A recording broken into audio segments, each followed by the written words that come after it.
በስመ አብ ወወልድ ወመንፈስ ቅዱስ አሐዱ አምላክ አሜን። መቃ አbbaa kan ilmaa kan hafuura qulqulluu waaqayyo tokkotti ni amanna ameen.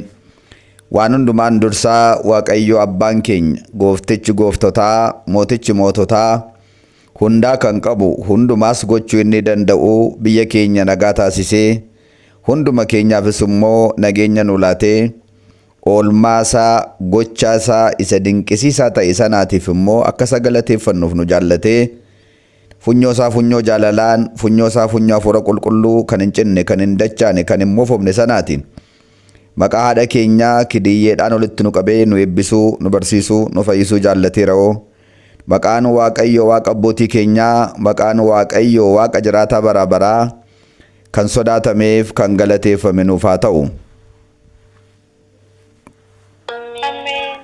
Egaa waaqayyoo guddaa kan sin jaallatu isinillee waaqayyoon hunda caalaatti caalsistanii kan jaallattan iddoo dhiyoo biyya keessa iddoo fagoo biyya alaa kan jirtan akkaataa waaqayyo dibata hafuura qulqulluun sin dibee muudamtanii jirtaniin nagaa waaqayyo isa jiraatan akkam ooltan akkam jirtu.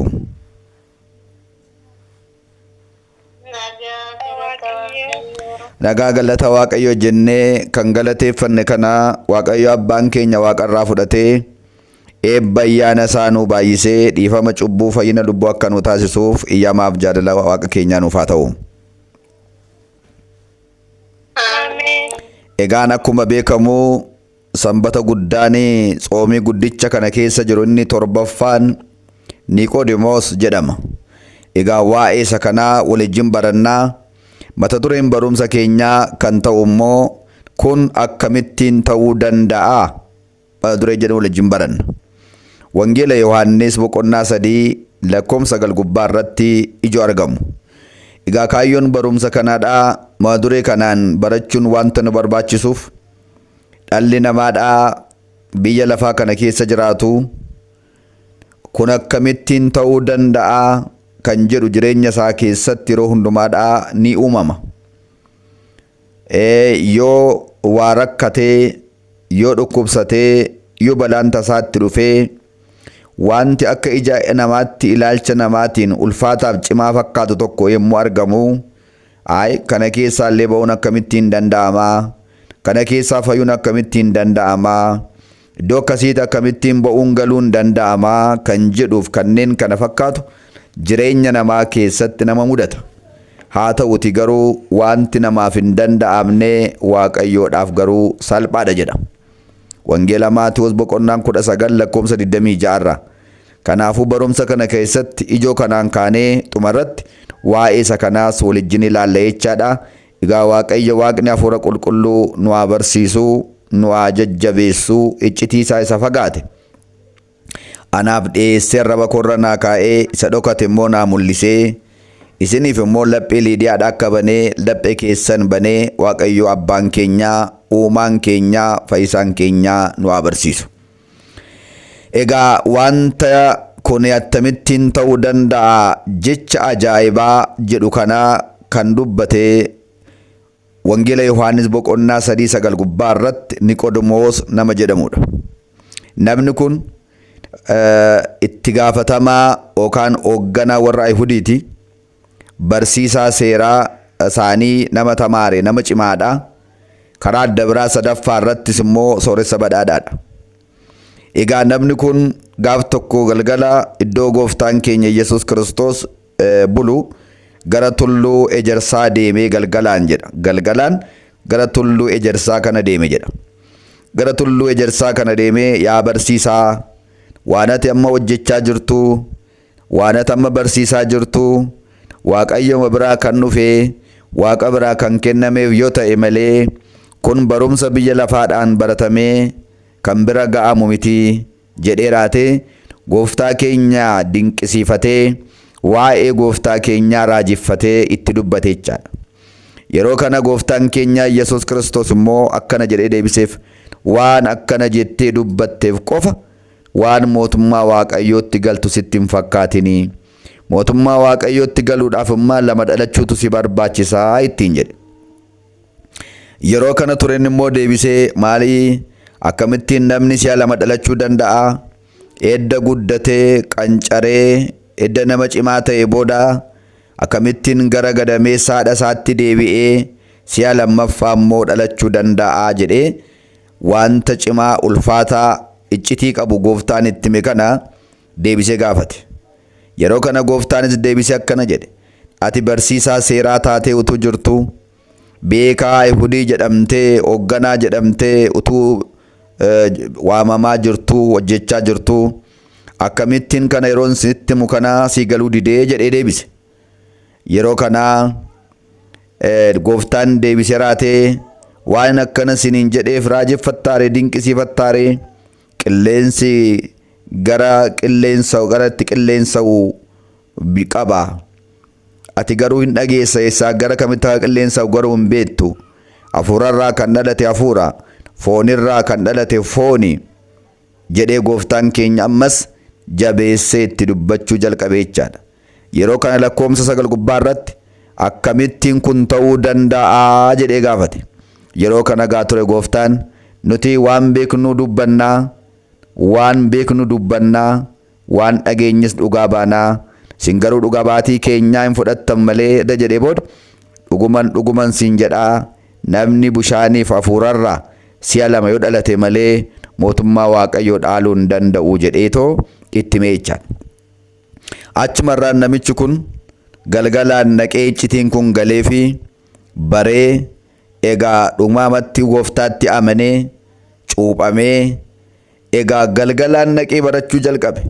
Gaafa jimaataadhaa gaafa gooftaa keenya tulluu Qaraaniyooo irratti ol fuudhanii fannisani ifa keessa dhaqee maatiiwwan Kiristoos warri jalqabaa 120 yeroo isaan baqatanii karaa dhaabbadan sodaatanii dhokatani fannoo isaa jalatti gaafa sana dubaroo Maariyaamiif Yohaannis abbaa wangeelaan qofti kan hafan inni illee Yoosef nama jedhamu wajjin galgalaan naqee baratee amane.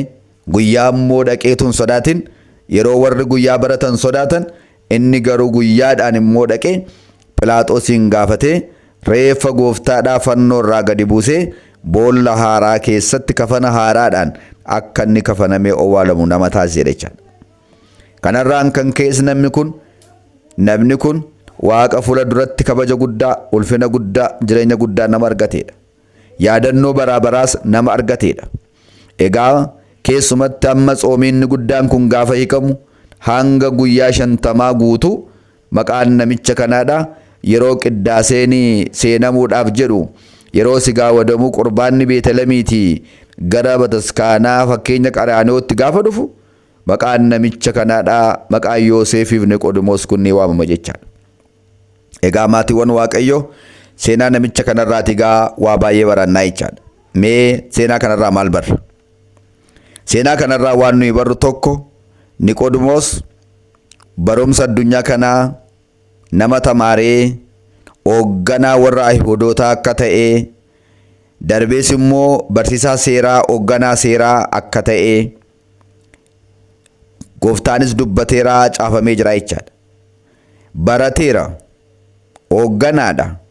Karaa adda biraa miindaa guddaa birri guddaas qaba, sooressa badhaadhaadha. Mee Waaqayyo isinitti haa mul'isu maal barachuudhaaf galgalaan gara gooftaa dhaqe? Maal fudhachuudhaaf gara gooftaa dhaqe? Mee gaaffii godhaaf gaafadhaa. Egaa asirratti waa baay'eetu kaa'amee jira. Inni jalqabaa barumsi nagaa'aa, beekumsi nagaa'aa nama hin jenneedha. Yeroo hundumaa barachuu barbaada. Ogummaa dabalachuu barbaada. Beekumsa dabalachuu barbaada. Eebba dabalachuu barbaada. Kennaa irratti kennaa dabalachuu barbaada. Kanaaf dhaqe. Ofii isaati jaarsa nama guddaa ta'ee otoo jiru mucaa waggaa 30 yeroo sana gooftaan dargaggeessa waggaa 30ti. Isarraa barachuu naquunsaa kun wanta gooftaan dubbatu sun warra baratan caalaa, warra kanaan dura muuxannootti qaban caalaa waan ajaa'ibaaf addaa waan ta'eef waan haaraa, waan ogummaa isaa irratti ogummaa isaa dabalu barachuudhaaf jedhee dhaqee. Barumsi nagaa baradheera beeka hin jenne, damoozatti nyaachaan jira hin jenne, anoo hundaafuu hogganaadha hin jenne gad of deebisee barumsa dabalataa barachuudhaaf dhaqee jechaadha. Qabeenya irratti qabeenya dabalachuudhaaf deemee jechaadha. Egaa asirratti namoonni hundumtuu maal qalbeeffachuu qabu ree?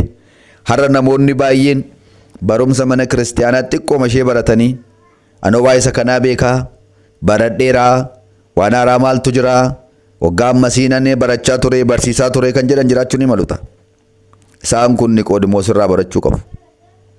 Keessumatti tajaajiltoonni mana kiristaanaa keenyaa baay'een isaanii dibata diqqummaa, dibata qissannaa, lallabaa ta'uu faarfannaa, xinnoo ishee hooggantummaa xinnoo argatanii jennaan waan hunduma isaa xumuran itti fakkaata. Barumsa dabalataa barachuun barbaadan, ogummaa isaanii dabalata gabbifachuun barbaadan, kennaa irratti kennaan akka isaanii baay'atu hin barbaadan, ishee sanaan kooruu barbaadu. Anoo baradheeraa, anoo beekera jedhanii yeroo wangeelii barsiifamu kan rafan, qabiyyee kan hin qabanne yookaan immoo taa'anii kan odeessan daariin qaban. Isaan kun eenyurraa barachuu qabu? Niqoodimoos irraa barachuu qabu. Kaan immoo barumsuma addunyaa kanaan baratanii hojjetaa mootummaa yoo ta'an, abbaa qabeenyaa yoo ta'an, barumsa irratti barumsa dabalachuun barbaadan. Waanuma sanaan waan nama guddaa waan itti ga'e fakkaata. Kanaafuu namni gadi of deebisee yoo gara gooftaa dhaqe iccitii dhokataa kan ta'e baay'ee hubachuu barachuu danda'a jechaadha. Egaa namni kun galgalaan dhaquu isaatiin waan guddaa argate, waan guddaa barate, kan isa duraan qabu caalaatti barate. Sagaleen Waaqayyoo guyyaa guyyaatti haaraadha waan ta'eef. እግዚአብሔር ቃል ዕለት ዕለት አዲስ ነው እንደሚባለው። Kanaafuu irraa barachuu akka qabnu, beekumsa nuyi qabnu qofti, barumsa nuyi kanaan dura baranne qofti gahaa akka hin taane. Egaa barumsi mana kiristaanaa keenyaa immoo bishaan garboodha. Bishaan garboo Uqyaanosii budduqee kan hin quufa hin dhumneedha. Kanaafuu yoo abbaan jabaatee barate, jabaatee kitaaba dubbise, hayyoota irraa yoo barate caala argachuun akka danda'amu asirraa barannaa jechaadha. Egaa waa'ee isa kanaa qulqulluun Phaawulos tokkoffaa Xiimotewos boqonnaa 4 gubbaa irratti maal jedheni? Guddinni kee kallattii hundumaan haa ta'u jedhe. Guddinni kee kallattii hundumaan haa ta'u. Egaa namni kallattii hundumaan guddachuu yoo barbaade barumsa manni kiristaanaa bifa garaagaraan barsiisu irratti qooda fudhatee barachuu qabaa jechaadha. Kanaaf seenaa kanarraatii kanneen kanaaf kana fakkaatu barannaa jechaadha. Kan lammataa maaliif galgalaan dhaqe? Maa guyyaan nanne? Maaf galgalaan dhaqe? Sababa inni galgalaaf dhaqe manni kiristaanaa keenyaa waa baay'ee lafa keessatti tokko galata akkasumaanii waan hin barbaanneef, tokkos guyyaa hojii waan itti baay'atuuf akkuma gararraatti tuquudhaaf yaalle hoogganaa waan ta'eef hojiin waan itti baay'atuuf guyyaan isaaf hin danda'amne. Yoo guyyaan isaaf hin danda'amne illee galgala qoommitti, galgala yeroo boqonnaa isaatiitti boqochuu dhiisee, aara galfachuu dhiisee dhaqee barachuu filate jechaadha. Asirrattis waan hubachuu qabdan, amma namoonni baay'een maaliif faarfannaa keessatti, maaliif barumsa mistiraatii, maaliif tajaajila mana kiristaanaa godhamu hundaa maaf hin barattanii gaafa jedhani ay biiziin ta'ee yeroon dhabee jedhu. Guyyaa yeroon dhabuu hin danda'ama. Halkanoo barachuun maa dadhabame? Yeroo boqonnaa ofiidhaa yaadanii gatii lubbuuti hoo, gatii galgalaa karaa dheeraati hoo dhaqanii barachuun maa dagatame?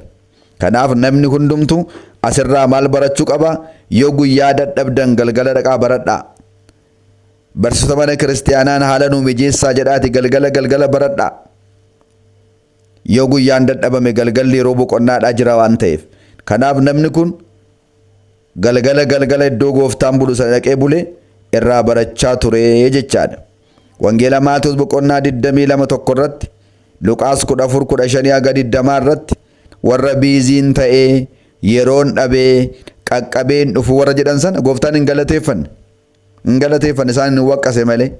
Kanaafuu guyyaa waan hojiin itti baay'atuuf galgala yeroo boqonnaa isaatii deemee akka dhaqee barate, nutillee yoo guyyaa dadhabne daldala keenyaaf, qonna keenyaaf, hojii waajjiraaf, hojii dhuunfaa keenyaaf galgala garuu riba keenya dhiifnee barachuun gaarii akka ta'e nama kanarraa barannaa jechaadha.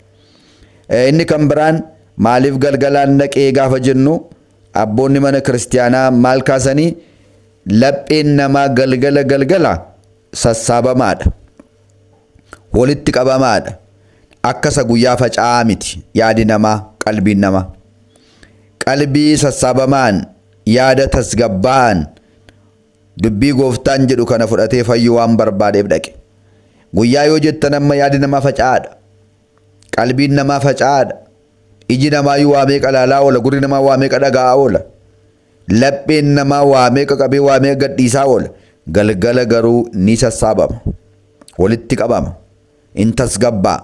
Kanaaf laphee tasgabbaadhaan barachuu waan barbaadeef galgalaan dhaqe. Kanaaf guyyaa yoo hojiin sin danqaa jira yoo ta'e galgala laphee walitti qabadhaati, yaada walitti qabadhaati, dubbii jireenya baraa, dubbii dhiifama cubbuu fayyina lubbuutti argannu kan, dubbii galaa gargaraa itti argannu kan, meeshaa cimaa isa ittiin diina keenya daabiloosin injifannu kan sagalee Waaqayyoo baradhaa, hojii gaarii hojjedhaa kan jedhu nu barsiisuudhaaf dheechaadha. Egaa karaa adda biraan namni kun galgalaan waan dhaqeef namoonni beekaa seera birataa seeraa barsiisaa seeraati beekaa akkamitti nama immoo galgalaan naqee jedhanii akka ittiin guungumneef akka ittiin gufanneef kanaafis dhaqee jechaadha. Egaa walumaa galatti jarana gara gooftaatti dhiyaatanii gooftaa irraati immoo jireenya baraa argachuudhaaf sababa dhiyeessuun nama hin fayyisu. Sababa dhiyeessuun Addaamiif Hewaaniin hin fayyisne. Kanaaf sababa dhiyeessuu dhiifnee hundumti keenya gara gooftaa dhaqnee akka barannu nu barsiisuudhaaf kana godhee jechaadha. Galanni maqaa isaatiif haa ta'u. Egaa inni kan biraan gara gooftaa keenyaa maaliif deeme? Iccitii isaaf hin gallisan kasoominaan gaafate itti fayyuudhaaf. Amma namoonni tokko barsiisota mana kiristaanaadhaa of tuulummaadhaan kan gaafatan jiru. Qoruudhaaf kan gaafatan jiru akka Yihuudoota. Inni garuu gara gooftaa keenyaa kan inni deeme kasoominaan dhaqe. Kasoominaan dhaqee waan isaa galuu didde, waan isa rakkise kana gara milla gooftaa jala taa'ee gaafate kasoominaan. Wanta sinii galuu didde kasoominaan gaafadhaa. Of tuulummaan miti. Qoruudhaan miti. Beekamoo hin beeku laata? Naa deebisa moo naan deebisu laata? Kan biraa jedhamoo isa dhugaa deebisa laata? Madaalliidhaan qoruudhaaf of tuulummaadhaan hin ta'u. Kasoominaan dhaquun gaarii akka ta'e nutti himachaadha. Kasoominaan dhaqee gooftaa irraa barate. Maal jedhee? Namni akkamittiin si'a lama dhalachuu danda'a? Namni akkamittiin si'a lama dhalachuu danda'a? Edda qancara akkamittiin gadameessa haadhaatti deebi'a? Deebi'a akkamittiin dhalachuu danda'a? Gadameessi haadhaas akkamittiin baachuu danda'a?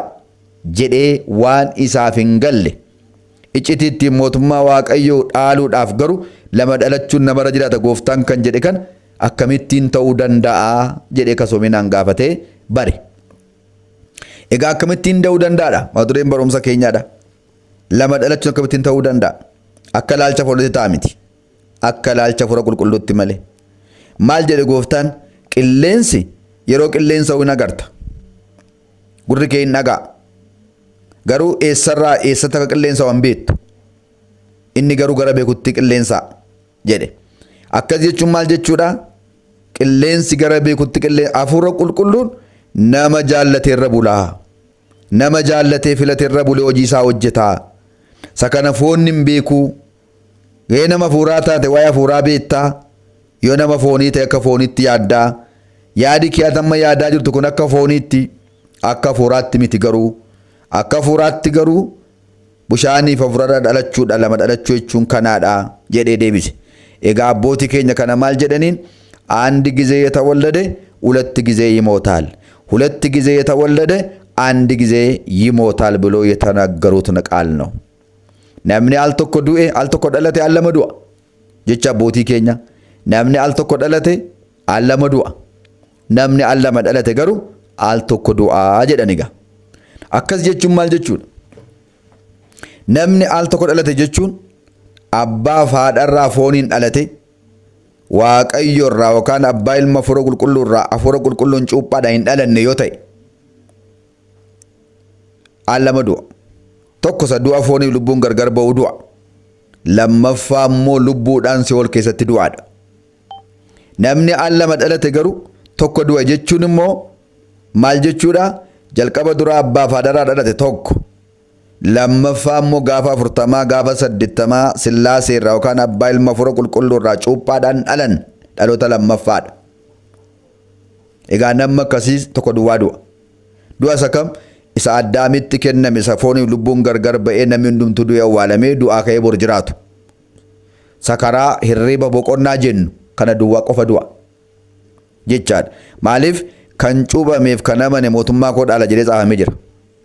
Yoo garuu guyyaa keessa dargaggoomanii nama guddaa erga ta'anii immoo dhufanii kan cuubamanis jiru.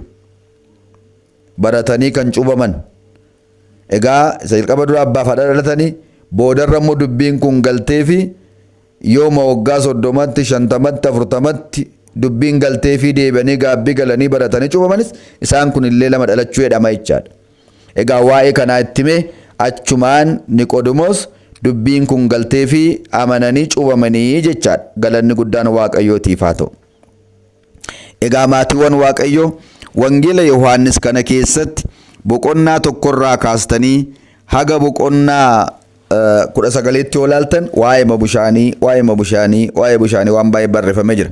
Amma garuu an sana keessa hin naqu.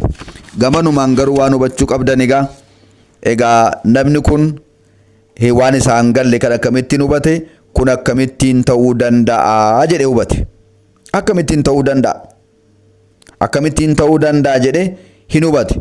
Egaa wanti namaaf hin danda'amne Waaqayyoof salphaadha. Mee kitaaba qulqulluu keessattan sin deebisa. Namoonni baay'een wanti ulfaataa ta'ee wanta cimaa ta'ee akka foonitti hin yaadamne fakkaatu. Waaqayyo garuu kun salphaadha hin ta'a gaafa jedhu akkamittiin kun ta'uu danda'a jedhanii Waaqayyoon kan mormaa turan namoonni baay'een turaniiru. Mee isaaniin immoo ilaalla. Akkuma Niqoodimoos kun akkamittiin ta'uu danda'a jedhee gooftaa gaafatee gooftaan isa barsiisee amanee boodarra hojii ajaa'ibaa hojii guddaa akkuma hojjete san nutillee isa kana akka irraa eebba argannuuf waa'ee kanaa ilaalla. Inni jalqabaa seera uumamaa boqonnaa 17 gaafa laallu seera uumamaa 17 seera uumamaa 18 irratti gaafa laallu Waaqayyo Abrahaamiin akkana jedhee ture. Yeroo inni umuriin isaa waggaa 99 ta'u mucaa ilmaa godhattaa, inni immoo dhaaltuu kee ta'a, inni immoo abbaa saba hundumaa ta'a, akka urjii samii keessaa baay'ataa jedhee Waaqayyo gaafattimu Abrahaam maal jedhe ulaa kitaaba qulqulluu ammaa kana keessatti kun akkamittiin ta'uu danda'a jedhe Waaqayyodha. Akkamittiin ta'uu danda'a? Ani amma dulloome, haadha manaan koo dulloomte kun akkamittiin ta'uu danda'a jedhe. Waaqayyoof wanti dadhabamu jiraaree hin ta'a jedhe. Egaa akkuma jedhe Abrahaam illee gaafa sana akkamittiin ta'uu danda'a jedhee waan isa rakkise gaafannaan Waaqayyoof wanti dadhabamu hin jiru jedhee Waaqayyo deebiseef. Akkuma Waaqayyo jedhee itti hime garuu dulluma isaa keessa eewun argate Yisihaaqiin argate. Bifa ajaa'ibaan argate. Yaa maatiiwwan Waaqayyo amma sagalee kana kan barachaa jirtan dhaga'aa kan jirtani. Amma namoonni baay'een addunyaa kana keessatti dhala dhabanii waggaa 5 waggaa 6 waan ta'aniif qofa waggaa 90 illee miti 99 illee miti. Abdii kan kutatan hin jirani. Abdii hin kutatinaa. Akkamittiin ta'uu danda'an jedhinaa. Eeyyee akka yaada foonitti dhuguma hin danda'amu. Akka hafuura qulqulluutti ni danda'ama. Gaa'illi sin shugugguree carraan gaa'ila keessanii dhaabbate, carraan hojii argachuu keessanii dhaabbate, namoonni baay'een kan danqamtan jiraachuu maltu ta'a. Akkamittiin ta'uu danda'a sichi jettanii abdiin kutatinaa. Seenaa kanarraa ilaalaati hin danda'ama Waaqayyoodhaaf. Salphaadha Waaqayyoodhaaf. Waaqayyo jaarsa fuudhee ijoollee gochuu danda'a. Gadameessa goge jiisuu danda'a. Cufame banuu danda'a. Kan Abrahaamiif Saaraa, kan Egziyaariyaaf Ribqaa, kan Zakkaariyaasiif Elsaabeet akkana godhe jedhaa abdadhaa. Gamanumaan kana baruu dandeenya jechaadha. Inni kan biraan seenaan kana fakkaatu ammoo namni qala'iinsa jireenyaa yeroo ulfaatu, qala'iinsi jireenyaa dhawgaa ulfaatu, beella addunyaa kanatti gaafa ulfaatu, waan butan waan kaasan gaafa dhabu namni maalan nyaadhagaa, maalan dhugagaa, akkamittiin kana keessa darbagaa, dhuguman kana keessa sichi waa argadhee jiraadhaa jedhee kan yaadda'u jiraachuu mala.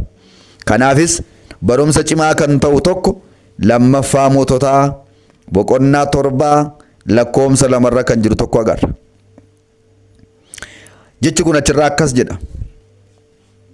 Biyya Samaariyaa keessatti beela hamaatu ta'e. Beela hamaa ta'urraan kan ka'e namni waan nyaatu dhabe. Boqonnaa 6:16 teellaatti deebitanii yoo ilaaltan lammaffaa Moototaa 6:16 irraa kaastanii yoo ilaaltan namni waan nyaatu dhabee udaan allaattii nyaate jedha. Namni waan nyaatu dhabee mataa harree du'aa nyaate jedha. Namni waan nyaatu dhabee dhala isaa nyaatee jedha Waaqayyo namaa oolchu. Kanaafuu rakkinni hamaan ta'e kanarraan kan ka'e dhaqanii gaafa Elsaa'itti bu'anii Waaqayyoon maal nuuf hin kadhattu kunoo qoonqoon nu fixeeraa beelli nu fixeeraa jedhanii gaafatti bu'an hin sodaatinaa hin gaddinaa borga nama bari jedhe. Galgala dhaqanii gaafatan borga nama bari qamadii qulqulluu kiiloo 6 birrii tokkoon bitattu garbuu isoyyuu daakamaasaa qophaa'aasaa bitattu garbuus akkasuma bitattu jedhee gaafatti immoo namittiin killaa magaalattii eeddu tokko kun akkamittiin ta'uu danda'a jettee jedha. Lammaffaa Moototaa boqonnaa 7:2 irratti kun akkamittiin ta'uu danda'a? Yoo akka bokkaatti Waaqayyo waaqarraa qamadii kana roobseyyuu kun hin ta'uu jette. Raajaan Waaqayyo Elsaa'i namitti mamtu kanaan maal jedhe? Yeroo kun ta'ullee hin agarta garuu waan mamteef kun akkamittiin ta'uu danda'a jettee waan mormiteef yeroo kun ta'u ija kee agarta garuu ati hin nyaattu jedhe. Egaa Waaqayyo ajaa'iba hojjetee kun akkuma inni jedhe ganama isaanii ta'e yeroo namni qamadii daakuusaa kana garbuu daakuusaa kana yeroo namni saggootti fudhatee galu inni kan fudhachuudhaaf deemu dhaabatee ilaale. Isa garuu raajiin dubbatame raawwatamuudhaaf inni fudhachuu dhaquuf inni fudhatee dhufuun kuffisanii in ajjeesan inni nyaanni. Kanaafuu yaadi Waaqayyoof yaadi namaa tokko miti jedhan. Yaadi namaaf yaadi Waaqayyo tokko miti. Hojiin Waaqayyoo hojiin namaa tokko miti. Akkuma Isaayyaas raajichi dubbate samiidhaaf lafti kun hammuma gargar fagaatu. Mee yaadadha hammam gargar fagaata lafaaf samii kun. Ba'aan biiftuu lixa biiftuu irraa hammuma gargar fagaatu. Hojiin Waaqayyoo yaada namaarraa hojii Waaqarraa hamma kana gargar fagaata jedhe galanni maqaa isaaf haa ta'u. Matsaafa raajii Isaayyaas boqonnaa 55 lakkoomsa 7-8 jechaadha. Kanaafuu har'a gabuu bultan ta'uu danda'a. Waan nyaattan bor waan nyaachuudhaaf abdattan hin jiru ta'uu danda'a. Giddiin qabinaa Waaqayyo keenya guddaadha. Waaqayyo keenya ajaa'iba hojjeta. Waaqayyo keenya karoora nuuf qabaata. Egaa haala suukkanneessaa haala yaaddessaa addunyaa kanaa keessa kan jirtan hundumti keessan sagalee kanaan jajjabaachuu qabna. Kun akkamittiin ta'uu danda'a jettanii mormina. Waaqayyoon ta'uu danda'a. Wangeela Maatewos 19:26 irratti wanti namaaf hin danda'amne Waaqayyoof garuu salphaadhaa jedhamee caafamee jira waan ta'eef. Mee dhimma fayyina dhala namaa immoo ilaalchise. Dhimma fayyinaa ilaalchise. Dhimma fayyinaas ilaalchisee matsaafa qulqulluu keessatti wanti barreeffame jira. Dhimma fayyinaa, dhimma nagaa dhabuu, fayyaa dhabuu, dhimma dhukkubaatiin kan ol qabatus. Wangeela Yohaannis boqonnaa 9 lakkoomsa 1 irraa kaasnee ilaalla. Waaqayyo hojiin isaa dinqii inni ta'e wanta inni hojjetu. Sammuun namaa amanuu, tilmaamuu, yaaduu kan hin dandeenye kan Waaqayyo hojjete tokko ilaalla.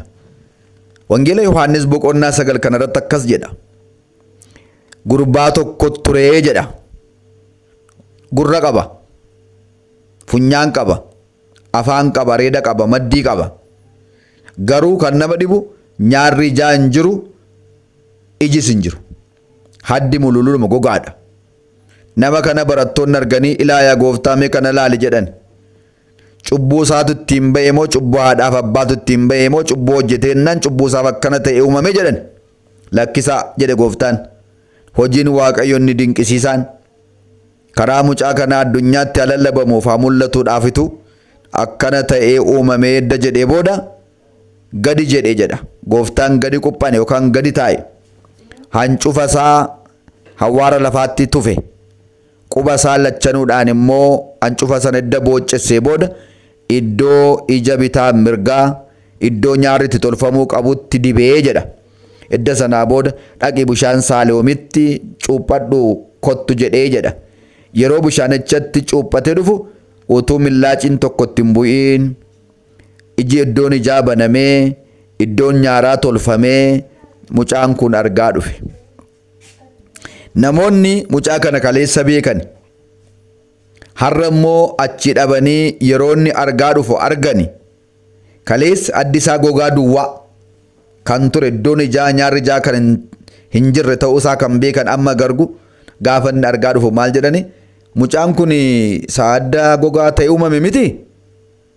Eessa arguu danda'e gaa jedhan? Ayi kun isa miti. Maal inni akkamittiin fayyuu danda'a?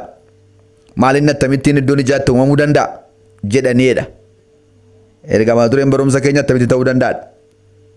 Ol mormaniidha. Akkamittiin ta'uu danda'a? Gongan ta'u malee haakimii isa kamtu akkas godha? Beekaa isa kamtu akkas gochuu danda'a deebisee? Kun isa miti fakkaatti isaati malee jedhaniidha. Gurbaan deebisee garuu maal jedhee jedha? Anumaadha. Akkamittiin fayyuu dandeessire jennaan akkatti fayyuu dandeetti meedha. Mee ilaalaa jiran. Kun amma isa dhukkubsatanii ciisan irra hin caalu? Isa dhibeen garaagaraa nama mudatee haakimiin biyya lafaa hin danda'amu jedhu irra hin caalu? Iddoon ija hin jirretti ija gochuun, iddoon nyaarri hin jirretti biyyooma lafaa quba isaan itti bu'ee iddibee bishaaniin immoo cuuphatee utuu millaaciin tokko maqasiin tokko itti hin bu'iin akkanattiin argaa dhufuun kun. Kanaafuu dhukkuba keenya isa kamiifiyyuu Waaqayyoof salphaadha. Kunoo innoo adda gogaarratti ija uuma yoo waa'een dhukkuba ija keenyaadha, waa'een dhukkuba keessoo keenyaa hundisaayyuu amannee jennaan Waaqayyoodhaaf salphaadha. Kanaafuu akkamittiin kanarraa fayyuu danda'a jettanii yaadda'inaa. Amantiin kutinaa, abdiin kutinaa, Waaqayyoon kadhachuutti jabaadhaa. Waaqayyo hundasaa waan godheef qaba. Yaadi isaa akka yaada keenyaa, hojiin isaa akka hojii keenyaa miti yoo galanni maqaa isaatiif haa ta'u. Tokkoon isinii dabala. Hojii ergamootaa boqonnaa 3 kaasee. Hojii ergamootaa boqonnaa 3 kaasee mucaa tokko turee jedha. Mucaan kun naafa waan ta'eef gulubiin miilla isaatii jilbi isaa ol keessa gaggalee uumame jedha. Maatiin mucaa kanaadhaa amma isaanii danda'ametti gargaaraa turanii boodarra nuufanii mana Waaqayyootti naqanii gatan. Bataskaanatti gatan, mana qulqullummaa jalatti gatan. Gardaafoo Solomoon jala jiraachuu jalqabe. Waggaa 40 jiraateedha namni kun. Waggaa 40 naafa shiibaa ta'ee waggaa 40 jiraate. Waggaa 40 nama jiraate kan qulqulluun Yohaannis abbaan wangeelaaf qulqulluu Phexros hoogganaan barattootaadha. Gaafa sa'aatii 9 ta'u kadhachuudhaaf gara gardaafoo Solomoon gara mana qulqullummaa kanaa deemanii jedha. Isaan kana lamaan gaafa argu ija isaa fuudhee gara isaanii ilaale. Isaanis gara isaa ilaalani. Saantima naa kennu laataa? Birrii naa kennu laataa? Daabboo naa kennu laataa? Jedhee ija isaa qullic godhee gara isaanii ilaale. Isaanis gara isaa deeman. Amma amantiin namicha kanaadhaa maalidhaa? Saantima argachuudha. Birrii argachuudha. Raawwatee nam fayyaan isa bukkee hin jiru. Maaliif? Bara dheeraa kun akkana ta'ee waggaa 40 jiraateera oo. Namnis in fayyaan isaa amantii qabus hin jiru kana booda kanumaan du'aatti beeka malee namni. Garuu gooftaan abbaan jaalalaa inni hojjetaa isaarra bulee nama fayyisu hojiin isaa dinqii ta'e. Phexrosiif Yohaannis gara isaa dhaqanii mee gara keenya ilaalii jedhan. Achuma irraa ilaalaa isin hojii ergamootaa boqonnaa 3 dubbisaa ilaalaa gara keenya ilaali jedhan. Gara Waaqaa ilaali hin jenne. Gara keenya ilaali jedhan. Maaliif? Waaqayyo isaanii wajjin jira. Ansini wajjinan jira jedheera. Maatiyoo 28:19 gubbaa irratti gara daarii biyya lafaa hundumaa deemaa ansini wajjinan jira. Sodaatinaa jedheera. Waaqayyo isaanii wajjin jira. Eebbi Waaqayyo gubbee isaanii irra jira. Kanaafuu gara isaanii ilaaluun gara Waaqayyo ilaaluudha.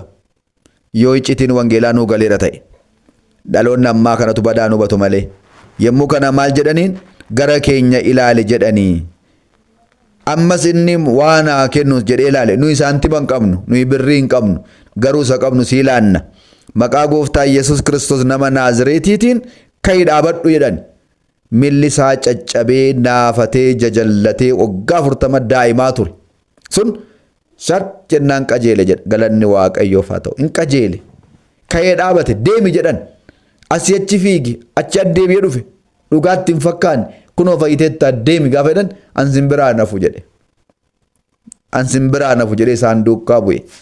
Yeroonni isaan faana bu'ee deemuu jalqabu namoonni kaleessa mucaayyoo kana beekan mucaan kun isa mana qulqullummaa jalatti naafatee waggaa dheeraa taa'ee saantima laachaa fi turre saantima nama kadhachaa ture miti jedhan.